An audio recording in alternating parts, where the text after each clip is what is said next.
NASA Hindi news channel के नए video देखने के लिए लाइक कमेंट शेयर और सब्सक्राइब करना न भूलें। जोशीमठ जैसी बदहाली से दुनिया को बचाएगा synthetic aperture radar satellite mission. चीन को चिंता। अंतरिक्ष क्षेत्र में भारत की बढ़ती उपलब्धियों को देखते हुए अमेरिका ने भी हाथ मिला लिया है। भारत और अमेरिका एक ऐसे अंतरिक्ष मिशन पर सहमत हुए हैं कि जिसके बारे में सुनते ही चीन में चिंता छा गई है। भारत और अमेरिका की प्रमुख अंतरिक्ष एजेंसी नासा और इसरो ने मिलकर इसी वर्ष सिंथेटिक एपर्चर रडार सैटेलाइट छोड़ेंगे।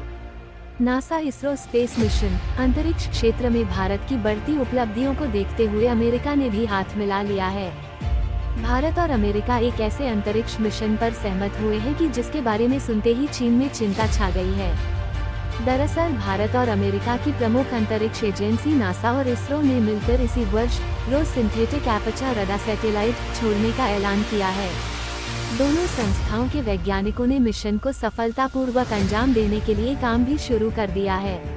इससे सिर्फ भारत और अमेरिका में ही नहीं बल्कि विश्व के अंतरिक्ष में एक नई इबारत लिखी जाने वाली है, जिसका फायदा पूरे विश्व को होगा।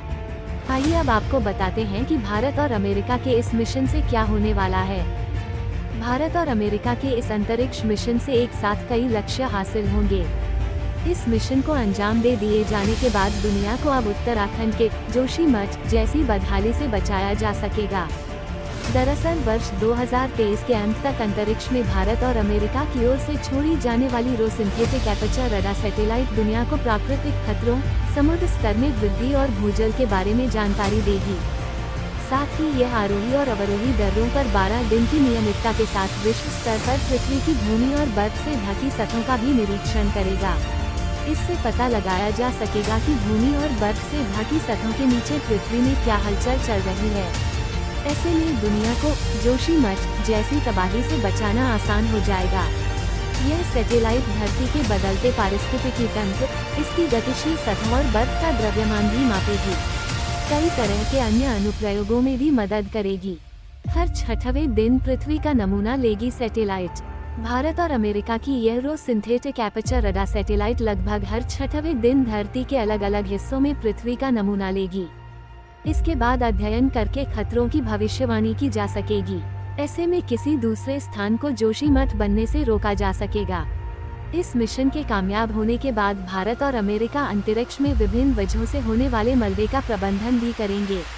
केंद्रीय विज्ञान एवं प्रौद्योगिकी मंत्री जितेंद्र सिंह के अनुसार एक दिन पहले ही भारत ने अमेरिका के नेशनल साइंस फाउंडेशन के निदेशक सेतुरमन पंचनाथन के नेतृत्व में आए प्रतिनिधि मंडल के दौरान दोनों देशों के बीच अंतरिक्ष में सहयोग बढ़ाने पर चर्चा की है। इन क्षेत्रों में भी भारत अमेरिका मिलकर करेंगे काम। हाल ही में अखिल भारतीय आयुर्विज्ञान संस्थान एम्स के सभा पर हुए साइबर अटैक से सबक लेते हुए भारत ने इस क्षेत्र में भी अमेरिका के साथ मिलकर काम करने की योजना बनाई है। एम्स पर हुए सबसे बड़े साइबर अटैक में चीनी हैकरों का हाथ होने की आशंका है। भारत के बाद अभी 2 दिन पहले अमेरिका में भी सबसे बड़ा साइबर अटैक हुआ है, जहां हवा में उड़ते उड़ते ही अमेरिका का नेटवर्क जाम हो गया था। सिग्नल बंद हो जाने से 100 से अधिक विमानों की दुर्घटनाग्रस्त होने की आशंका बढ़ गई थी। हालांकि अमेरिका इससे निपटने में सफल रहा। इस साइबर अटैक में भी चीनी हाथ होने से इनकार नहीं किया जा सकता। ऐसे में भारत और अमेरिका अब साइबर सुरक्षा से लेकर क्वांटम, सेमीकंडक्टर, स्वच्छ ऊर्जा, उन्नत वायरलेस, भूविज्ञान, खगोल भौतिकी और रक्षा जैसे क्षेत्रों में गहन सहयोग पर आगे बढ़ रहे हैं। इसके साथ ही अमेरिका जैव अर्थव्यवस्था, स्मार्ट कृषि और 6G प्रौद्योगिकी में सहयोग के लिए भी तत्पर है। दोनों देशों की इस साझेदारी के बारे में जानकर चीन में हलचल पैदा हो गई है।